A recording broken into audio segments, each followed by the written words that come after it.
Halo teman-teman hebat, perkenalkan aku Yuni. Di sekeliling aku banyak sekali hewan ya. Ada yang jalan, ada yang berenang, ada juga tuh yang terbang. Jangan-jangan bentuk tubuh mereka mempengaruhi cara mereka bergerak. Yuk cari tahu.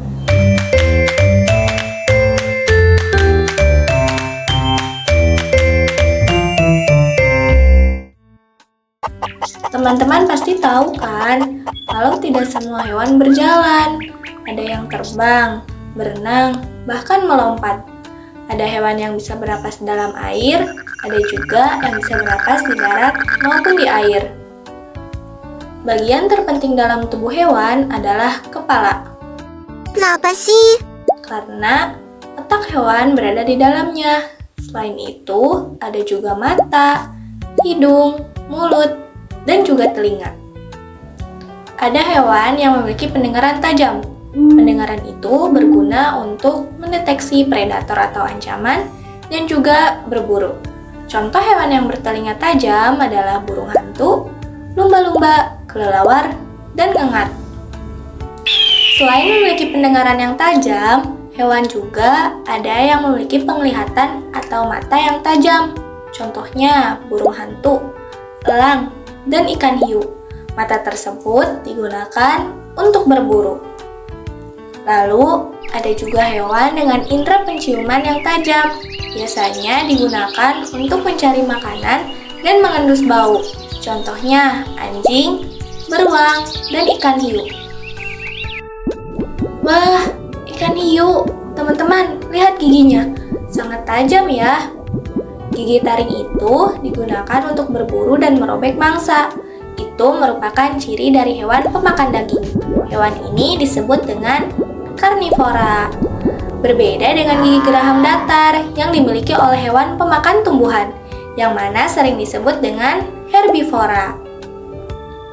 Kira-kira kalau gading pada gajah itu fungsinya apa ya? Gajah menggunakan gadingnya untuk menggesek kulit kayu dan menggali tanah. Kalau belalainya itu untuk mengangkat benda.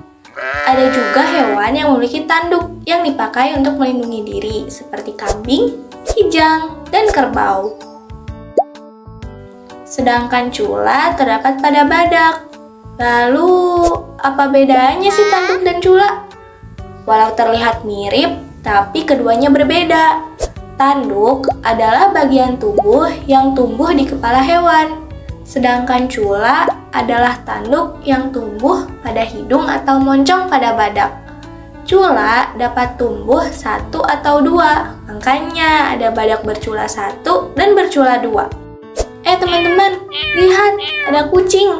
Kok kucingnya bisa ya lompat dari ketinggian tapi nggak jatuh? Nah, itu karena kucing memiliki ekor yang berfungsi sebagai penjaga keseimbangan. Ekor juga bisa menjadi alat gerak seperti ekor pada ikan. Memang tidak semua hewan memiliki ekor. Lalu ada juga loh yang ekornya menghilang seperti katak dewasa yang telah bermetamorfosis.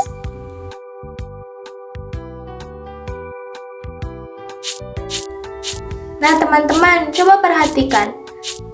Cacing yang sedang bergerak tidak punya kaki. Jadi cacing bergerak menggunakan apa ya? Yaps, betul sekali. Cacing bergerak menggunakan perut. Begitu pula dengan ular. Banyak sekali ya hewan-hewan di sekitar kita. Para ilmuwan pun sudah menemukan sekitar 1,2 juta spesies hewan yang ada di muka bumi. Setelah diteliti, ternyata dari 1,2 juta hewan tersebut banyak yang memiliki kemiripan. Supaya tidak membingungkan dan lebih mudah mempelajarinya, ilmuwan kemudian membagi hewan-hewan tersebut menjadi dua jenis, yakni hewan vertebrata dan invertebrata. Jadi, apa sih bedanya dari kedua jenis tersebut? Hewan vertebrata adalah hewan yang memiliki tulang belakang, sedangkan hewan yang tidak memiliki tulang belakang disebut invertebrata. Para ilmuwan membagi hewan vertebrata menjadi 6 jenis. Yang pertama jenis agnata. Contohnya adalah belut. Jenis yang kedua adalah Pisces atau sering kita kenal dengan ikan. Semua jenis ikan termasuk jenis ini. Kemudian jenis yang ketiga adalah amfibi, yaitu hewan bertulang belakang yang hidup di dua alam, di darat dan di air. Contohnya adalah katak. Sebelum bermetamorfosis, kecebong hidup di dalam air dan bernafas menggunakan insang. Setelah menjadi katak dewasa, katak bernapas dengan paru-paru dan kulit. Selanjutnya reptil. Reptil merupakan jenis hewan yang melata, bernapas dengan paru-paru dan berkembang biak dengan cara bertelur. Contohnya adalah ular, buaya, kadal, dan kura-kura. Jenis yang kelima adalah aves, yaitu hewan yang memiliki bulu. Contohnya adalah burung. Burung adalah hewan yang mempunyai sayap sehingga dapat terbang. Tapi tidak semua jenis burung mampu terbang tinggi loh, seperti penguin dan burung unta. Nah, jenis yang terakhir yaitu mamalia. Mamalia mempunyai tubuh yang tertutup oleh rambut, bernafas dengan paru-paru, berkembang biak dengan melahirkan, dan juga ada yang bertelur.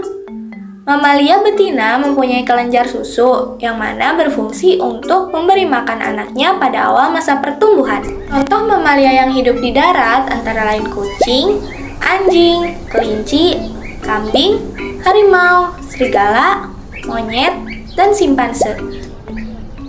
Sedangkan yang hidup di air contohnya adalah lumba-lumba dan paus. Kemudian hewan invertebrata.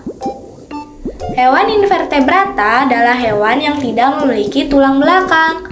Tubuhnya lunak dan beberapa berongga karena memang tidak memiliki tulang. Hewan-hewan yang termasuk kategori ini juga terbagi menjadi 6 jenis loh. Yang pertama, hewan berpori.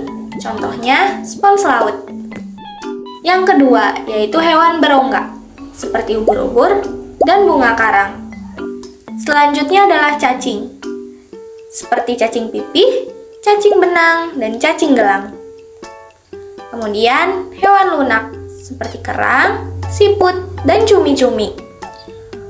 Lalu ada hewan dengan kaki beruas, seperti kepiting, udang, laba-laba, dan serangga. Dan yang terakhir adalah hewan berkulit duri, seperti bintang laut. Mereka hidup di semua lingkungan, baik di daratan, air laut, maupun air tawar. Nah, teman-teman, sekarang sudah tahu kan mengenai bentuk dan fungsi hewan termasuk penggolongan hewan vertebrata dan invertebrata. Untuk memperkuat pemahaman teman-teman tadi, silahkan untuk scan QR berikut atau klik link di deskripsi.